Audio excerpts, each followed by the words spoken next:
पुणी जलीगले एक छात्री ये पेट्रोल नुह किरोसिन लगे जली जाइथिबा जहाँ सूचना मिलुची से छात्री होउचंदी पटा मंडई अंचल काठियापड़ा ग्रामर युक्त 3 शेष वर्षर छात्री थिले।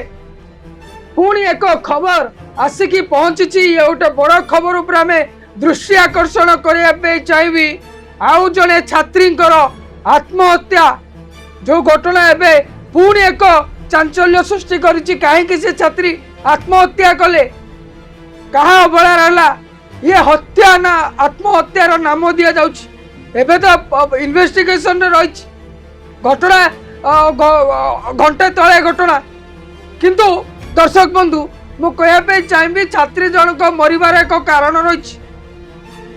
पूर्वर तांकर प्रेम संपर्क थिला सेही ग्रामर जड़े युवकों सहित आउ जतेबेले तांकर नग्न वीडियो किछि से झीवर नग्न वीडियो किछि से युवक रखिथिले आउ से महिला जनक से छात्री जनक पूर्वर मध्य अभियोग करिसंती ग्रामांचल थाना रे किंतु आईआईसी सुनिबा परिस्थिति रे नथिले बारंबार ये थाना को जाइचंती घर परिवार सह मिसिके थाना को जाइचंती किंतु से जगह आईआईसी न शुणा हेतु बारंबार निर्यातना पाउथिले छात्री जनक। आज चरम निष्पत्ति न बाध्य हेले घरे परिवार रे केही नथिबा हेतु किरोसिन ढाली निजको जाली देइचंती। एबे साइंटिफिक टीम जाई पहुंची स्पॉट पाखरे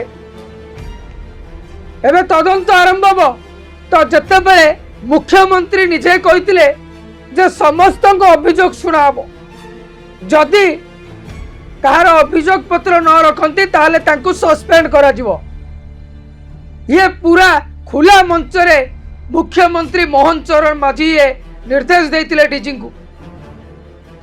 जदि निर्देश देइथिले अभियोग हैला परे 5-6 थर मध्य से थाना को जाइचंती ग्रामांचल थाना को कहीं से छात्री को न्याय मिल पारा ना ये गोटे बड़ प्रश्न।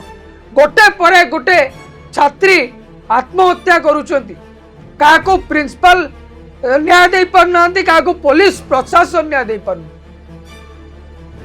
किए क्या कौन हत्या ना आत्महत्यार नाम दि जाउछि बारंबार ओडिशा रे छात्री मानकर आत्महत्या गोटे ट्रेंडिंग हो गलानी। दर्शक बंधु ये कहवाक दुख लगुच जितेबाला प्रशासन अधिकारी मानकर अवहेला आज गोटे झीर जीवन चलीगला कह जापर।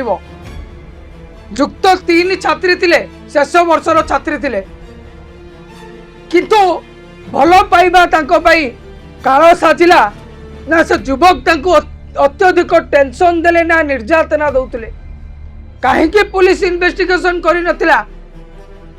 पुलिस रो कौन काम रोची जदि जड़े मरीगला परे तमे तार न्याय प्रदान करिवो ये कौ संविधान में लिखा जाइछि। जदि आईआईसी महोदय को बारंबार से लिखित अभियोग कला परे बारंबार जाइचंती भेटिचंती।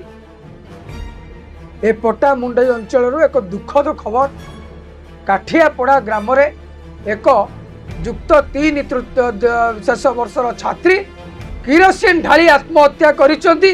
और आत्महत्या कौन पाई हेची केतेबेले हैला किए किए एते शामिल अछंती ना तांको पुणी पुड़ी दिया जाइछि जळै दिया जाइछि। ये तो तदंत परिषद भितर रही और साइंटिफिक टीम पुलिस जाई पहुंची स्पॉट उपरे से जगह एबे तदंत आरंभ हो गलानी किंतु जड़े पेट्रोल लगे जलुला आउ जड़े किरोसिन लगे जलिले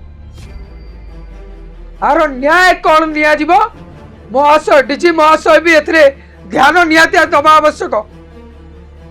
एमिति छात्री माने बिना न्याय पाई मरिबे बोली ये भी गोटे कथा आस जो छात्री जनक एबे पुलिस पाखरे गुहारी करी करी करी करी निजे आत्महत्या देले ये एक दुखद खबर आसी पहुंची। आपण माने भी कमेंट करी जणांतु गोटे परे गोटे छात्री जली जाउचंती तो ये गोटे घटना आमे एड़े दिया जाय परिबो नाही।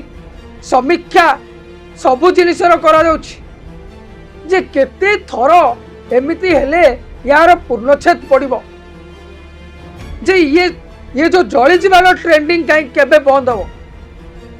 सबु जिनस को ध्यान देदेले सबु जिनस को आप समीक्षा करेंगे ये जिनस कौन हो आपण भी बुझीपारे ना जदि जड़े छात्रीटे न्याय प्रदान न्यायर भिक मागी मागी मरुची निजे जड़े दूची केते स्वप्न पाठ पढ़ी जदि जड़े बापा माँ बड़ कला परे सबु बेले प्रेम संपर्क रही जेते बेले तांकर किछि नग्न चित्र फोटो वीडियो से युवक पाखरे थिला बारंबार सी तांकु निर्यातना मध्य करुथिले मानसिक चापरे रहउथिले ताकु भी चलैचंती किंतु आज न्याय न पाई आत्महत्या कले पट्टा मुंडेर युवती छात्री जनक।